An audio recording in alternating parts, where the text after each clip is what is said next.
godaan terhadap mina Tuhan. Inilah sampan bersama saya, Pater Domi Kevi, SVD. Bapak, Ibu, saudara-saudariku yang terkasih, dimanapun Anda berada saat ini, sampan kembali menyapa Anda sekalian. Semoga selalu dalam keadaan sehat, dilindungi, dan diberkati Tuhan.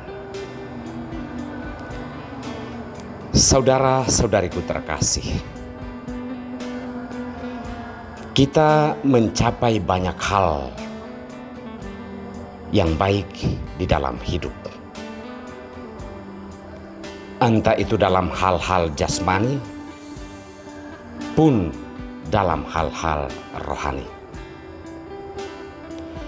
Sebagai orang beriman, tentunya kita percaya bahwa segala pencapaian itu tidak terlepas dari berkat dan rencana Tuhan sendiri. Kita menyadari bahwa segala hal yang kita capai dalam hidup atau yang sedang kita perjuangkan dalam hidup itu adalah mina atau talenta pemberian Tuhan yang memang harus kita kembangkan di dalam hidup. Jika kita memahami hal ini dalam konteks iman, tentunya kita akan selalu bersyukur dan juga akan tetap tabah berjuang untuk membuat talenta atau mina Tuhan itu bisa berkembang ke hal-hal yang baik dan yang benar. Saudara-saudariku terkasih, hari ini sabda Tuhan berbicara tentang mina atau talenta dari Tuhan.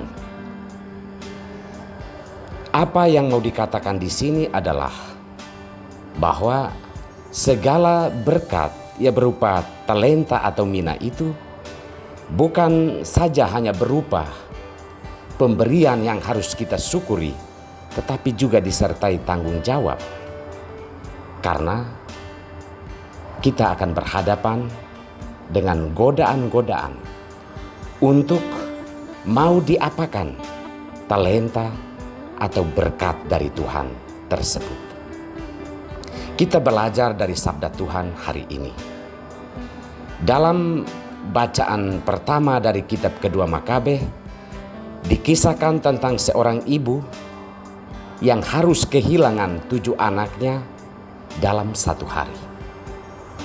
Hal menarik yang bisa menjadi pelajaran hidup adalah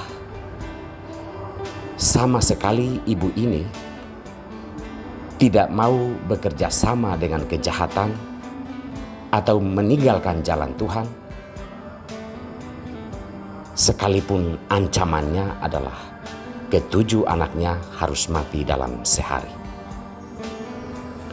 Ibu ini meninggalkan suatu pelajaran hidup yang luar biasa karena ia menyadari bahwa semua anaknya itu dibentuk Tuhan sendiri di dalam kandungannya, diberikan nafas hidup, dan kemudian dibiarkan lahir ke atas dunia ini tanpa sedikit pun ia tahu. Jika saat ini mautlah yang harus menjadi tanggungan anak-anaknya dan juga dirinya, ia tidak mampu atau tidak berkuasa untuk mengubahnya. Tetapi apa yang ia pentingkan adalah tetap bertahan di hadapan Tuhan, di jalan Tuhan, sekalipun bahwa ia harus kehilangan segala-galanya. Ibu ini beserta 7 anaknya kemudian mengalami siksaan yang berat dari Raja Antiochus Epiphanes yang memaksa mereka untuk memakan daging haram yang dipersembahkan sebagai korban bakar. Dalam bacaan Injil, Yesus berbicara tentang kerajaan Allah. Kerajaan Allah adalah tempat yang akan didiami oleh orang-orang yang telah berhasil memperjuangkan bakat, talenta, dan berkat dari Tuhan itu secara baik dan benar.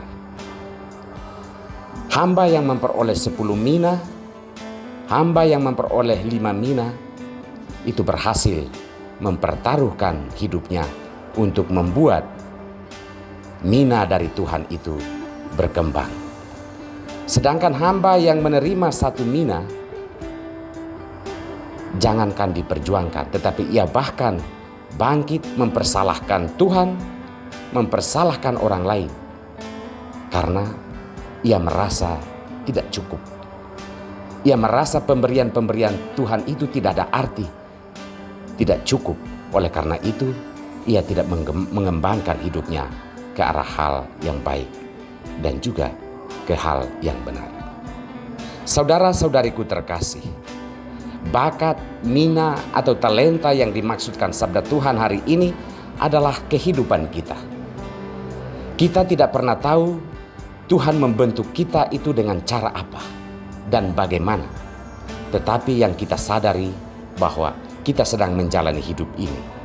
Maka hal terbaik yang perlu kita refleksikan adalah menyadari hidup ini sebagai pemberian Tuhan, kemudian mengembangkannya ke hal-hal yang baik dan hal-hal yang benar. Jika kita menyadari hidup sebagai pemberian Tuhan, kita tidak akan sungkan-sungkan untuk memperjuangkannya, membuat hidup ini bermakna dan berarti bagi Tuhan dan juga bagi orang lain. Jika kita gagal memahami hidup sebagai pemberian Tuhan, kita akan hanya menerima hidup sebagai prestasi-prestasi perjuangan kita, lalu melupakan Tuhan dan melupakan sesama di dalam hidup.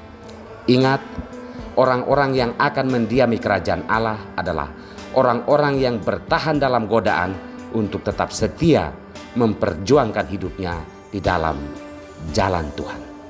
Seandainya saja kita semua menyadari ini, maka kita pun akan diberikan kepercayaan lebih untuk menikmati kerajaan Allah sebagaimana kedua hamba yang telah mampu melakukan itu, sebagaimana seorang ibu yang kehilangan 7 anaknya, mereka mendapat ganjaran abadi di surga karena setia memperjuangkan mina dan talenta Tuhan terhadap berbagai macam godaan dan tantangan. Semoga Tuhan memberkati kita semua.